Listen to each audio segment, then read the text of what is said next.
ನಮಸ್ಕಾರ ಸ್ನೇಹಿತರೆ, ಇದೀಗ ತಾನೇ ಬಂದಿರುವಂತಹ ಮುಖ್ಯವಾದ ಸುದ್ದಿಗಳು. ಸಿದ್ದರಾಮಯ್ಯನವರು ಡಿಕೆ ಶಿವಕುಮಾರ್ ಅವರಿಗೆ ಪಂಗನಾಮ ಹಾಕೋದು ಗ್ಯಾರಂಟಿ, ಕುರ್ಚಿಗೆ ಫೆವಿಕಾಲ್ ಹಾಕಿ ಅವರು ಅಂಟಿಸಿಕೊಂಡಿದ್ದಾರೆ ಎಂದು ಆರೋಶಕವರ ಲೇವಡಿ. ಮತ್ತೊಂದೆಡೆಯಲ್ಲಿ ಇರಾನ್ ಮತ್ತು ಇಸ್ರೇಲ್ ಯುದ್ಧದ ಪರಿಣಾಮ ಭಾರತದಲ್ಲಿ ಚಿನ್ನದ ಬೆಲೆ ದಿಢೀರನೆ ಏರಿಕೆ, 43,000 ರೂಪಾಯಿವರೆಗೆ ಹೆಚ್ಚಳವಂತೆ. ವಿಡಿಯೋನ ನೀವು ಸ್ವಲ್ಪ ಸ್ಕಿಪ್ ಮಾಡಬೇಡಿ. ಇರಾನ್ ಮತ್ತು ಇಸ್ರೇಲ್ ಯುದ್ಧಕ್ಕೆ ಕೇಂದ್ರ ಸರ್ಕಾರದ ಪ್ರತಿಕ್ರಿಯೆ, ವಿಡಿಯೋನ ಪೂರ್ತಿಯಾಗಿ ನೋಡಿ ಸ್ನೇಹಿತರೆ. ಮತ್ತೊಂದೆಡೆಯಲ್ಲಿ ಗ್ಯಾರಂಟಿ ಎಂಬ ಮಾತು ಕೊಡುವ ಮುನ್ನ ಯೋಚನೆ ಮಾಡಬೇಕಿತ್ತು, ಮಾತು ಕೊಟ್ಟಾಗಿದೆ, 5 ವರ್ಷ ಗ್ಯಾರಂಟಿ ಕೊಡಲೇಬೇಕು ಎಂದು ಡಿಕೆ ಸುರೇಶ್ ಅವರ ಪ್ರತಿಕ್ರಿಯೆ. ಇದೇ ಮಧ್ಯೆ 27ನೇ ಗೃಹಲಕ್ಷ್ಮಿ ಯೋಜನೆಯ ಕಂತು ಕೂಡ ಬಿಡುಗಡೆ ಮಾಡಿದ ಸರ್ಕಾರ.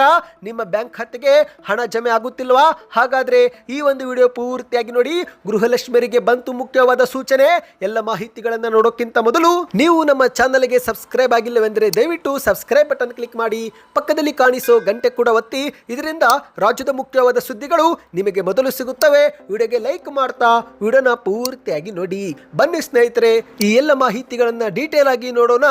ಇದೀಗ ಮಾಧ್ಯಮಗಳ ಮುಂದೆ ಆರೋಶಕವರು ಸಿದ್ದರಾಮಯ್ಯನವರು ಡಿಕೆ ಶಿವಕುಮಾರ್ ಅವರಿಗೆ ಪಂಗನಾಮ ಹಾಕೋದು ಗ್ಯಾರಂಟಿ ಎಂದು ಹೇಳಿಕೆಯನ್ನ ಕೊಟ್ಟಿದ್ದಾರೆ. ಹೌದು, ಅಧಿಕಾರ ಹಸ್ತಾಂತರ ವಿಚಾರದಲ್ಲಿ ಕರ್ನಾಟಕದ ಕಾಂಗ್ರೆಸ್ನಲ್ಲಿ ಉಂಟಾಗಿರುವ ಗೊಂದಲ ಬಗ್ಗೆ ಹಿತಶ್ರೀ ಹಾಡುವ ಯೋಗ್ಯತೆ ಕಾಂಗ್ರೆಸ್ನ ಹೈಕಮಾಂಡ್ಗೂ ಇಲ್ಲ.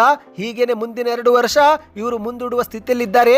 ಸಿದ್ದರಾಮಯ್ಯನವರು ಯಾವಾಗಲೂ ಫೆವಿಕಾಲ್ ತರ ತಮ್ಮ ಕುರ್ಚಿಯನ್ನ ಭದ್ರಪಡಿಸಿಕೊಂಡಿರುತ್ತಾರೆ ಎಂದು ಆರೋಶಕವರು ಟೀಕೆ ಮಾಡಿದ್ದಾರೆ. ಮಂಡ್ಯ ಜಿಲ್ಲೆಯಲ್ಲಿ ಸುದ್ದಿಗಾರರ ಜೊತೆಗೆ ಮಾತನಾಡಿದಂಥ ಆರೋಶಕವರು, ಕುರ್ಚಿಗೆ ಫೆವಿಕಾಲ್ ಹಾಕಿ ಅಂಟಿಸಿಕೊಳ್ಳುವ ವಿದ್ಯೆ ಸಿದ್ದರಾಮಯ್ಯನವರಿಗೆ ಚೆನ್ನಾಗಿ ಗೊತ್ತಿದೆ, ಆದರೆ ಡಿಕೆ ಶಿವಕುಮಾರ್ ಅವರಿಗೆ ಅದೆಲ್ಲ ಗೊತ್ತಿಲ್ಲ. ಇನ್ನು ಹೊಡೆದು ಕಿತ್ತುಕೊಳ್ಳುವ ಕಾಲವೂ ಇದಲ್ಲ, ಇದೇನಿದ್ರೂ ತಲೆ ಬಳಸಬೇಕಾದ ಕಾಲ ಎಂದು ಆರೋಶಕವರು ಹೇಳಿದ್ದಾರೆ.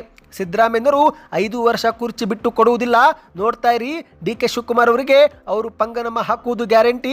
ಇನ್ನು ರಾಜ್ಯ ಸರ್ಕಾರದ ಆಡಳಿತ ಇವರ ಕುರ್ಚಿಯ ಕಾಳಗದಿಂದ ಸತ್ತು ಹೋಗಿದೆ.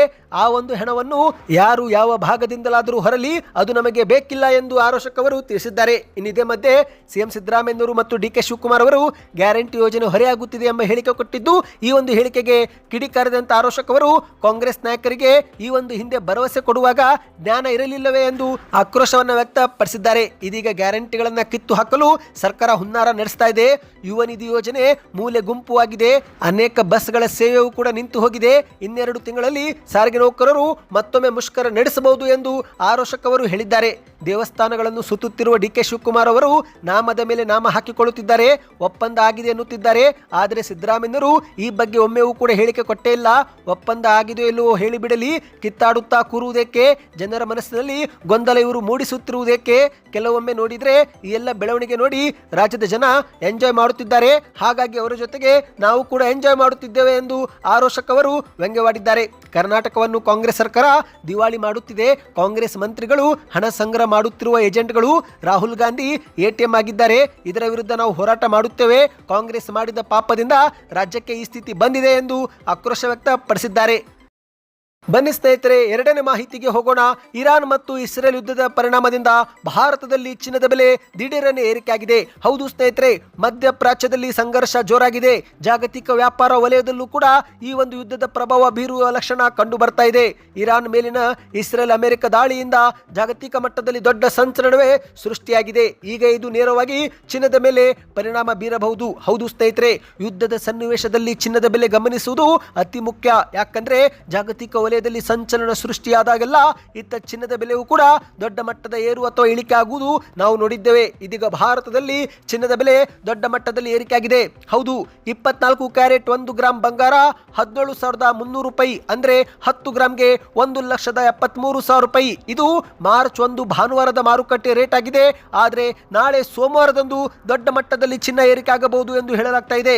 ಹೌದು ಸ್ನೇಹಿತರೆ, ನಾಳೆ ಬೆಳಿಗ್ಗೆ ಹೊಸ ಬೆಲೆಗಳು ಬರಲಿವೆ. ಮಾಹಿತಿಯ ಪ್ರಕಾರ ಚಿನ್ನ ಶೀಘ್ರವೇ 2 ಲಕ್ಷ ಮುಟ್ಟಲಿದೆ. ಇನ್ನು ಬೆಳ್ಳಿಯೂ ಕೂಡ ಸಖತ್ತಾಗಿ ಏರಿಕೆಯಾಗಿದೆ. 1 ಗ್ರಾಂ ಬೆಳ್ಳಿ 295 ರೂಪಾಯಿ, ಅಂದ್ರೆ 1 ಕೆಜಿ 2,95,000 ರೂಪಾಯಿ ಸ್ನೇಹಿತರೆ.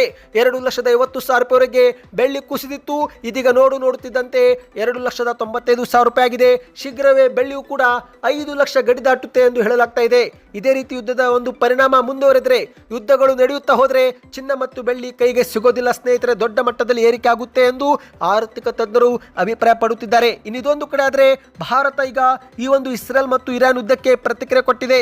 ಹೌದು ಸ್ನೇಹಿತರೆ, ಯುದ್ಧವನ್ನು ನಿಲ್ಲಿಸುವಂತೆ ಭಾರತ ಸರ್ಕಾರ ಇರಾನ್ ಮತ್ತು ಅಮೆರಿಕ ಇಸ್ರೇಲ್ಗೆ ಸಲಹೆ ನೀಡಿರುವುದು ಮಾಹಿತಿ ಬರ್ತಾ ಇದೆ. ಹೌದು, ಇರಾನ್ ಮತ್ತು ಇಸ್ರೇಲ್ ಅಮೆರಿಕ ನಡುವೆ ಯುದ್ಧದ ಜ್ವಾಲೆ ಹೊತ್ತಿಕೊಂಡಿರುವ ಬೆನ್ನಲ್ಲೇ ಇಡೀ ಜಗತ್ತಿನ ಚಿತ್ತ ಭಾರತದ ಮೇಲಿದೆ.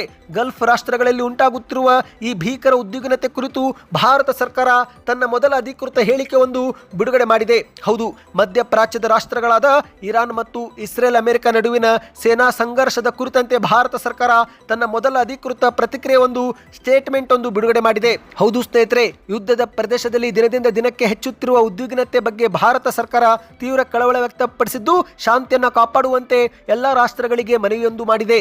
ಇದರೊಂದಿಗೆ ಸಂಘರ್ಷ ಹಾದಿಗಿಂತ ಯುದ್ಧ ಮಾಡುವುದಕ್ಕಿಂತ ರಾಜತಾಂತ್ರಿಕ ಮಾತುಕತೆಗಳ ಮೂಲಕವೇ ಸಮಸ್ಯೆ ಬಗೆಹರಿಕೊಳ್ಳಬೇಕು ಎಂದು ಭಾರತ ಸರ್ಕಾರ ಇತರೆ ರಾಷ್ಟ್ರಗಳಿಗೆ ಸಲಹೆ ಕೊಟ್ಟಿದೆ. ಹೌದು, ನವದೆಹಲಿಯ ವಿದೇಶಾಂಗ ವ್ಯವಹಾರ ಸಚಿವಾಲಯ ಈ ಒಂದು ಪ್ರಕಟಣೆ ಬಿಡುಗಡೆ ಮಾಡಿದೆ.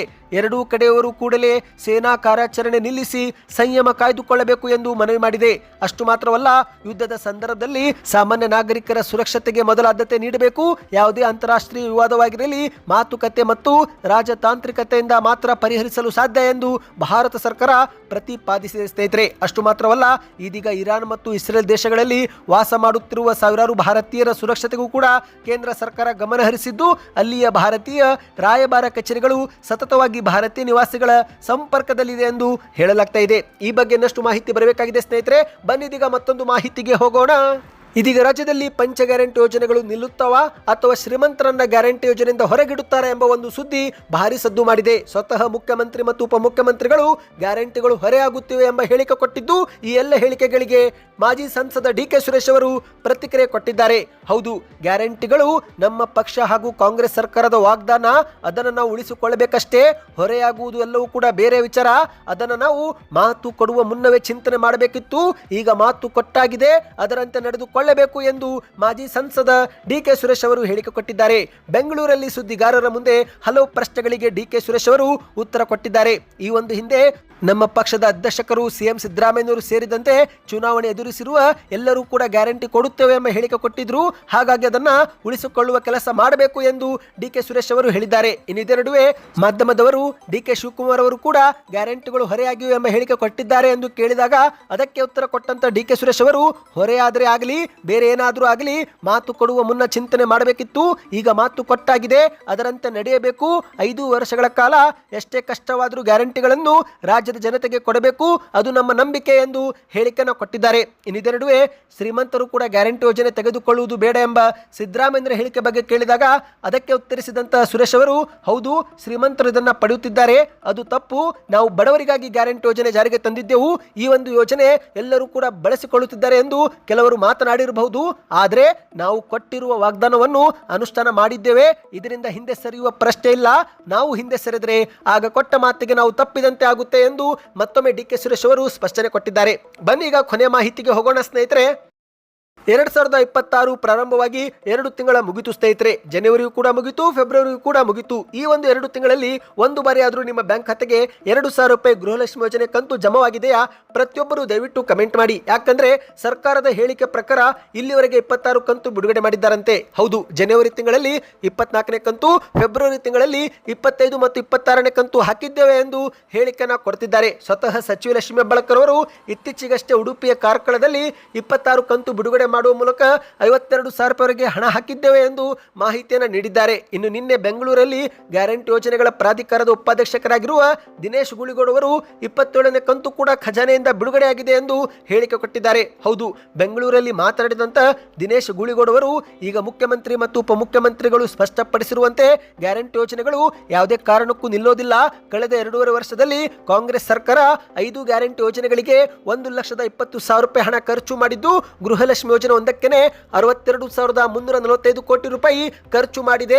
ಈಗ ಸರ್ಕಾರ 27ನೇ ಕಂತು ಕೂಡ ಬಿಡುಗಡೆ ಮಾಡಿದೆ. ಹಣಕಾಸು ಇಲಾಖೆಯಿಂದ ಅನುದಾನ ಬಿಡುಗಡೆಯಾಗಿದ್ದು ಶೀಘ್ರವೇ ಎಲ್ಲಾ ಜಿಲ್ಲೆ ಫಲಾನುಭವಿಗಳಿಗೆ 27ನೇ ಕಂತು ಕೂಡ ಜಮೆ ಆಗುತ್ತೆ ಎಂದು ಹೇಳಿಕೆ ಕೊಟ್ಟಿದ್ದಾರೆ. ಹೌದು, ಒಂದು ಕಡೆಯಲ್ಲಿ ಸರ್ಕಾರದ ಸಚಿವರು ಶಾಸಕರು ಹಣ ಬಿಡುಗಡೆ ಆಗಿರುವ ಬಗ್ಗೆ, ಹಣ ಜಮೆ ಆಗುತ್ತಿರುವ ಬಗ್ಗೆ ಹೇಳಿಕೆ ಕೊಡುತ್ತಿದ್ದಾರೆ. ಆದ್ದರಿಂದ ಫಲಾನುಭವಿಗಳಿಗೆ ಹಣ ಜಮೆ ಆಗುತ್ತಿದೆಯೋ ಆಗುತ್ತಿಲ್ಲ ಎಂಬುದು ಪ್ರಶ್ನೆಯಾಗಿ ಉಳಿದಿದೆ. ಹಾಗಾಗಿ ಸ್ನೇಹಿತರೆ, ಕಳೆದ 2 ತಿಂಗಳಲ್ಲಿ ನಿಮ್ಮ ಬ್ಯಾಂಕ್ ಖಾತೆಗೆ ಹಣ ಜಮವಾಯ್ತಾ? ನೀವು ಕಮೆಂಟ್ ಮಾಡಿ, ಪ್ರತಿಯೊಬ್ಬರು ಕಮೆಂಟ್ ಮಾಡಬೇಕು ಸ್ನೇಹಿತರೆ. ವಿಡಿಯೋಗೆ ಲೈಕ್ ಮಾಡಿ, ನಿಮ್ಮ ಅನಿಸಿಕೆಗಳನ್ನು ಕಮೆಂಟ್ ಮಾಡ್ತಾ ವಿಡಿಯೋನ ಶೇರ್ ಮಾಡಿ.